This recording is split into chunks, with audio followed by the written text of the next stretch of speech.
आपको के दिखा रहे क्षेत्र में श्री खोडल धाम ट्रस्ट ने आज एक और अहम कदम बढ़ाया है। आज से अमरेली में कैंसर हॉस्पिटल और रिसर्च सेंटर का काम शुरू हो रहा है।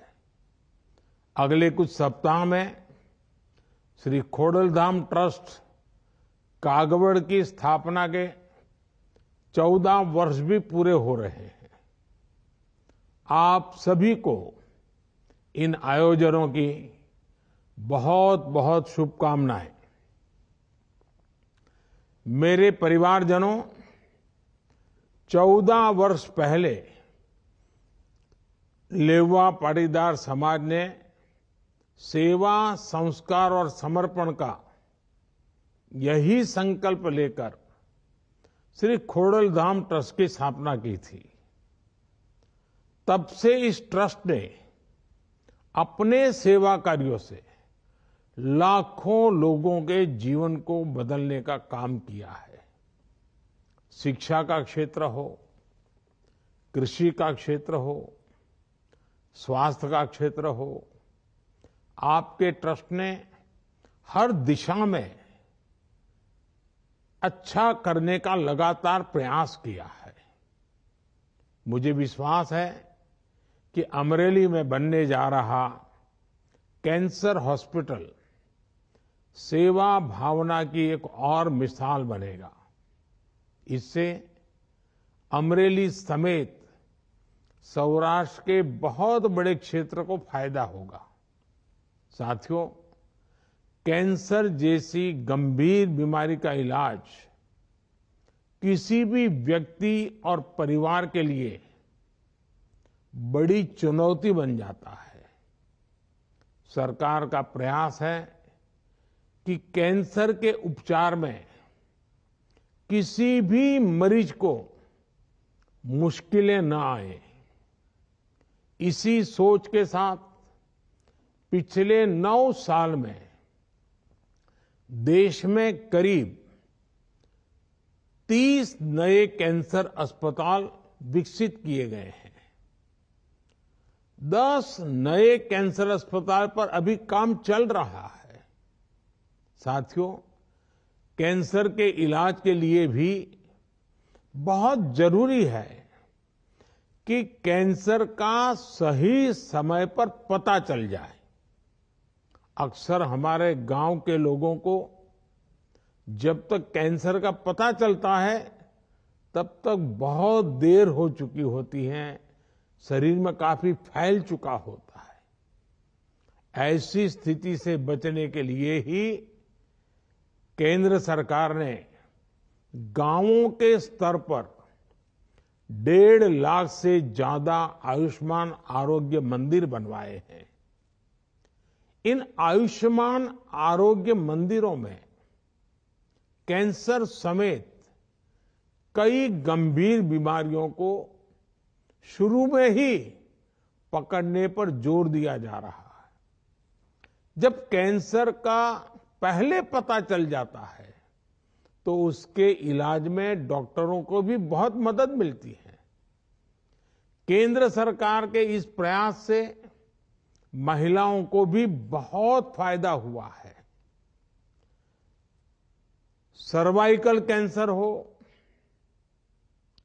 ब्रेस्ट कैंसर हो, इसकी शुरुआती जांच में आयुष्मान आरोग्य मंदिर अहम भूमिका निभा रहे हैं। साथियों, पिछले 20 वर्षों में गुजरात ने स्वास्थ्य के क्षेत्र में अभूतपूर्व प्रगति की है। आज गुजरात भारत का बड़ा मेडिकल हब बन रहा है। 2002 तक गुजरात में सिर्फ 11 मेडिकल कॉलेज थे। आज उनकी संख्या बढ़कर 40 हो गई है। 20 सालों में यहां एमबीबीएस सीटों की संख्या बढ़कर करीब 5 गुना हुई है। पीजी सीटों की संख्या में भी करीब 3 गुना बढ़ोतरी हुई है। अब तो अपने राजकोट में एम्स भी है। 2002 तक गुजरात में सिर्फ 13 फार्मेसी कॉलेज थे। आज उनकी संख्या 100 के आसपास हो गई है। 20 वर्षों में डिप्लोमा फार्मेसी कॉलेजों की संख्या भी 6 से बढ़कर 30 के आसपास पहुंच गई है।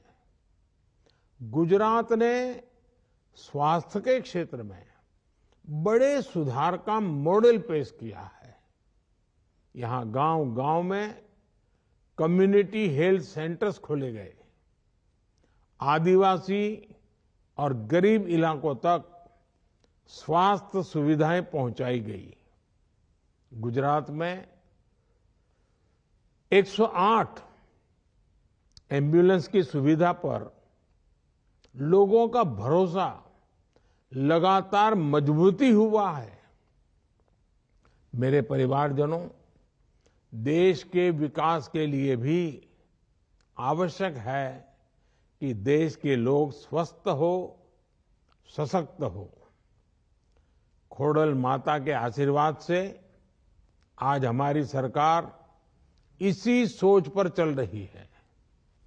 गंभीर बीमारी में गरीबों को इलाज की चिंता न करनी पड़े, इसलिए हमने आयुष्मान भारत योजना शुरू की थी।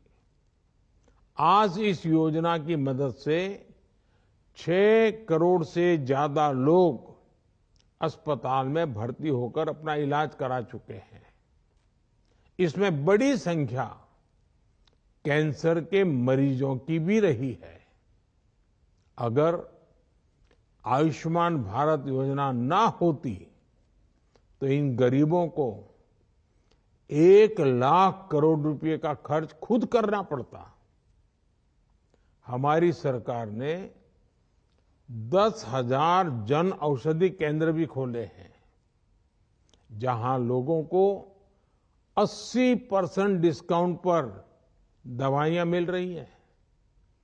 अब सरकार पीएम जन औषधि केंद्रों की संख्या को बढ़ाकर 25,000 करने जा रही है। सस्ती दवाइयों की वजह से मरीजों के 30,000 करोड़ रुपए खर्च होने से बचे हैं। सरकार ने कैंसर की दवाइयों के दाम भी नियंत्रित किए हैं, जिनका लाभ अनेकों कैंसर मरीजों को हुआ है। साथियों, आप सभी से मेरा इतना पुराना नाता रहा है। मैं जब भी आपके बीच आता हूं, कुछ न कुछ आग्रह करता हूं।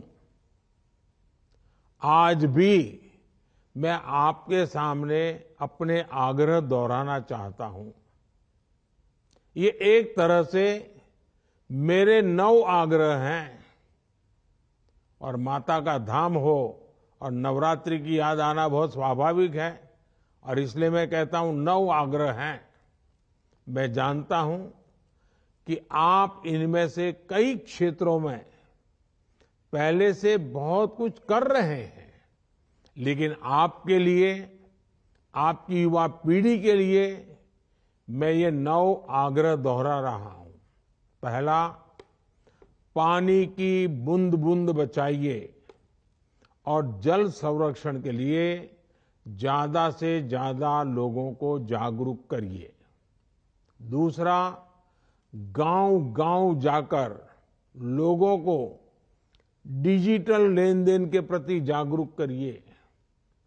तीसरा, अपने गांव, अपने मोहल्ले, अपने शहर को स्वच्छता में नंबर 1 बनाने के लिए काम करिए। चौथा, जितना हो सके आप लोकल को, स्थानीय प्रोडक्ट्स को प्रमोट करिए। मेड इन इंडिया प्रोडक्ट्स का ही इस्तेमाल करिए। पांचवा, जितना हो सके पहले अपने देश को देखिए। भ्रमण करना है तो देश में भ्रमण करिए, अपने देश में घूमिए, अपने देश के पर्यटन को बढ़ावा दीजिए। छठा, प्राकृतिक खेती के प्रति किसानों को ज्यादा से ज्यादा जागरूक करते रहिए। मेरा 7वां आग्रह है, मिलेट्स को, श्री अन्न को, हमारे यहाँ जो बाजरा और ज्वार खाते हैं ना, श्री अन्न को अपने जीवन में शामिल करिए, इसका खूब प्रचार प्रसार करिए। तो प्रधानमंत्री नरेंद्र मोदी को आप सुन रहे थे। आगे बढ़ते हैं। ईडी की पूछताछ को